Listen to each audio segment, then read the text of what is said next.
And now it begins the great distraction. Joe Biden and his bevy of brainless bandits have been severely damaged by the Afghanistan fiasco. Day after day, the headlines pummeled Biden. Dunkirk. What about this one? Accusing president of shifting blame. Or this one, a fiasco, Afghan fiasco. Biden was getting slammed from all sides, and he deserved it. Think about this. For 18 months before Biden jumped into the fray, no American service members had died in Afghanistan. Over a year and a half, none, zero. But then President Biden announced his plans for the Afghan exit, but it was a flawed plan, yet they stuck with it. And it failed miserably and mortally as 13 service members were killed in a preventable tragedy. Joe Biden had blood on his hands, and blood on your hands is bad politics. Remember, if it bleeds, it leads. So even the left-wing media had to ask the question, does Joe Biden take any responsibility? And we heard President Biden say yesterday in his comments to ABC News that this is not a failure. And I think a lot of people outside that airport, particularly those taking the kinds of extreme actions we're just talking about, would like to know, if this isn't failure, right there, what does failure look like exactly? Right there. Now, why would Biden show any character at all? He's a career-long politician. By definition, you can't last in politics if you take responsibility for your own actions. Everyone knows that. So instead of admitting fault, Joe Biden declared victory. Only the United States had the capacity and the will and ability to do it, and we did it today. The extraordinary success of this mission was due to the incredible skill, bravery, and selfless courage of the United States military and our diplomats and intelligence professionals. That was Joe's mission accomplished moment because, like George Bush 18 years ago, we didn't succeed in Afghanistan. We failed. We failed miserably. Biden's approval polls started to slip faster than, well, Michael Moore on a banana peel, of course. Just before his Afghanistan debacle, Biden had a 52% approval and a 40% disapproval rating. Today, he's severely underwater with 51% disapproval and only 43% approve. Now, that is a massive 20% slide in a short six-week period, from up 12% to down 8%. 20% slide in 6 weeks may be unprecedented. The administration had to do something to stop the slide, so they went all in on an all-hands-on-deck mode to move the attention away from Afghanistan to something else, anything else.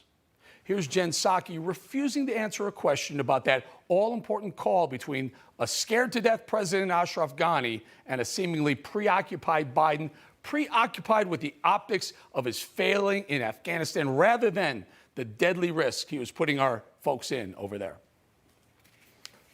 I'm not going to go into details of a private conversation, but what we saw over the course of the last few months is a collapse in leadership. And that was happening even before Ghani left the country. In another balanced hypocrisy alert, bong. That same Jen Psaki struck a different tone when a similar phone call took place between then President Trump and Ukrainian President Vladimir Zelensky in 2019. But Psaki didn't want to give the Afghanistan story any more life, so she deceitfully declined to answer a very legitimate question. No, the Biden administration still needed to turn the page. They needed to get that off the headlines. The news was brutal. The polls were falling. Well, like Michael Moore on a banana peel. Then came Biden's prayers answered. Think about this for a second. Ida, a massive Cat 4 hurricane, had just pounded Louisiana and was making its way north towards D.C., New York, and some of the most populated cities on the eastern seaboard. By Thursday, Ida had cut a wide path of death and destruction through the Northeast. Now, this is where the dark underbelly of politics kicks in, folks. To understand this, listen to President Obama's chief of staff, Rahm Emanuel, say the quiet part out loud. You never want a serious crisis to go to waste. Right there, the crisis. Biden took the Democrat fire escape. Hurricane Ida was President Biden's fire escape, and the great distraction was born.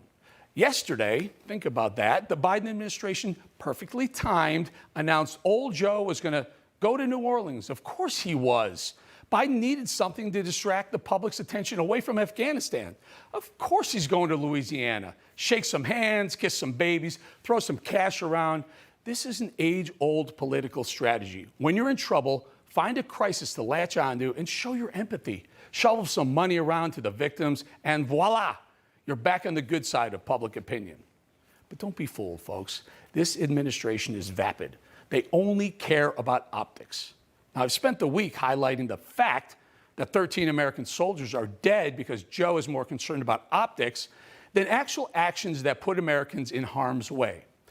So guess why this Louisiana photo op is happening this afternoon? It's timed more perfectly than one of Conor McGregor's back kicks. Friday, late afternoon, not too late.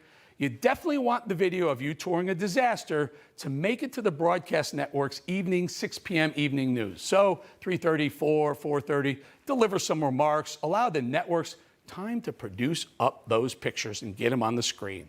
I bet you all dinner, all three broadcast networks, ABC, NBC, and CBS, all begin their reports with pictures of Biden in Louisiana.